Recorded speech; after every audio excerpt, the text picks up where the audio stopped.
मुजफ्फरपुर में गल्ला व्यवसायी की हत्या मामले में पुलिस किया बड़ा खुलासा। इस मामले में पुलिस ने एक अपराधी को गिरफ्तार किया है। गिरफ्तार अपराधी के पास से पुलिस ने एक देशी कट्टा, 2 जिंदा गोली, 46 पुड़िया स्मैक, 25 कार्टून विदेशी शराब भी बरामद किया है। मुजफ्फरपुर के पटियासा में गल्ला व्यवसायी राजा बाबू की हत्याकांड का पुलिस ने खुलासा कर दिया है। मामला 19 अप्रैल की है, जब अपराधियों ने गल्ला व्यवसायी नीलेश राज उर्फ राजा बाबू को पटियासा स्थित गल्ले की दुकान में पैसे लूटने के दौरान गोली मार दिया था। नीलेश की मौत अस्पताल में इलाज के दौरान हो गया था। मामले की गंभीरता को देखते हुए पुलिस ने तत्परता दिखाते हुए मामले का उद्भेदन कर दिया। सिटी एसपी ने मामले की जानकारी देते हुए बताया कि उसे फिलहाल आर्म्स एक्ट व एनडीपीएस में जेल भेज दिया गया। लूट के दौरान हत्या मामले में दिल्ली से गिरफ्तार विशाल पांडेय ने पुलिस को बताया कि घटना को अंजाम देने से पहले गराहा में जितेंद्र सिंह स्मैक लेकर पी थी। 3 दिन पहले रेकी कर ली थी। कैसे घटना को अंजाम दिया, पूरी बात पुलिस को बताई। घटना के पीछे यही मोटिव अभी तक समझ में आया कि ये लोग बहुत 3 लोगों में से कम 2 लोग तो स्मैक के नशे में उस समय थे और इनको लग रहा था कि कुछ पैसे वहाँ से मिल सकते हैं, तो इन लोगों ने उस स्थान की पहले भी रेकी की थी और वहाँ पर गए थे। इन्होंने अनुमान लगाया था कि वहाँ पर कुछ रकम ये लोग रखते हैं और लूट करने के लिए ही इन्होंने इस घटना को कारित किया था।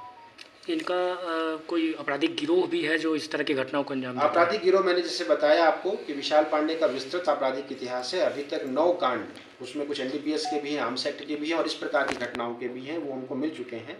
और ये तीनों अपराधी जो अभी तक बात सामने आ रही है कि जेल में आपस में मिले थे और वहीं पर इन लोगों की दोस्ती हुई थी और उसके बाद जब बाहर आया तो फिर इन लोगों ने घटना की योजना बनाई। और दोनों जो सहयोगी उनका क्या नाम आया है? नहीं, उनका नाम हम लोगों की जानकारी में है, लेकिन चूंकि अभी हम लोगों की गिरफ्तारी शेष है इसलिए उनका नाम हम लोग मीडिया से शेयर नहीं कर रहे हैं। प्रेस कॉन्फ्रेंस के परिप्रेक्ष्य से आप लोग अधिकारी परिचित हैं। दिनांक 19 को अहियापुर थाना अंतर्गत पटियासा में जो घटना घटित हुई थी, जिसमें एक गल्ला व्यापारी नीलेश राज की लूट के क्रम में गोली मार दी गई थी और फिर उन्हें जख्मी हालत में मां जानकी अस्पताल में भर्ती कराया गया था, जहां उनका देहांत हो गया था। इस घटना के क्रम में अहियापुर थाना में कांड संख्या 444-23 ये दर्ज किया गया था और तब से लेकर डीएसपी टाउन के नेतृत्व में, अहियापुर थानाध्यक्ष भी यहाँ पर हैं, इनके नेतृत्व में तब से इस टीम ने साक्ष्य संकलन और तकनीकी अनुसंधान का कार्य प्रारंभ किया और इसके आधार पर पूर्व के जो अपराधकर्मी इस प्रकार की घटनाओं में संलिप्त रहे हैं, ऐसे लोगों पर हम लोगों ने जो टेक्निकल एविडेंस थे उसके आधार पर जीरो इन किया और कुछ ऐसे अपराधकर्मियों की पहचान की गई।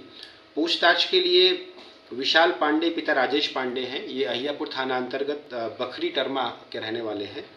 इनको नई दिल्ली में संगम विहार से लाया गया था पूछताछ के आधार पर। प्रारंभिक पूछताछ के आधार पर बहुत सारी बातें सामने नहीं आ पाई और फिर इनको हम लोगों ने पीआर पर रिलीज़ किया, पर फिर जो टेक्निकल एविडेंस आए उनके आधार पर हम लोगों ने इनको अरेस्ट कर लिया है और जो इनसे पूछताछ की गई है उसके आधार पर पुनः जो घटना हुई, घटना के जो वीडियो फुटेज हमारे पास थे, जो परिस्थितिजन्य साक्ष्य हमारे पास थे, उसके आलोक में जो बात सामने आई है कि विशाल पांडे ने अपने 2 साथियों के साथ इस घटना को कारित किया। बाइक से वहाँ पर गए थे और संभवतः उस समय नशे में थे। पूछताछ के आधार पर इन्होंने बताया कि ये शराब और स्मैक आदि कहाँ से खरीदते थे। उन जगहों पर छापामारी की गई है और छापामारी के क्रम में लगभग 46 पुड़िया स्मैक और 25 पेटी विदेशी शराब भी बरामद की गई है। ये जो बरामदगी हुई है इसके लिए पृथक से हम लोग कांड दर्ज कर रहे हैं और उसके आधार पर अग्रिम कार्रवाई करेंगे। तो अभी तक जो ये विशाल पांडे हम लोगों को इस कांड में गिरफ्तार हुए हैं, इनके पिता का नाम राजेश पांडे है। इनका विस्तृत आपराधिक इतिहास है। 2018, 19 और 21 के कुल मिलाकर 9 कांड हैं। इन सारी चीज़ों की सूची हम लोग आपको दे रहे हैं। इस कांड में इनके साथ 2 इनके साथी और संलिप्त रहे हैं, जिनकी गिरफ्तारी के लिए हम लोग की टीमें प्रयासरत है और जल्द ही जब कांड का उद्भेदन हो चुका है तो बाकी लोगों की गिरफ्तारी भी कर ली जाएगी और वो सूचना भी हम लोग आपसे शेयर करेंगे।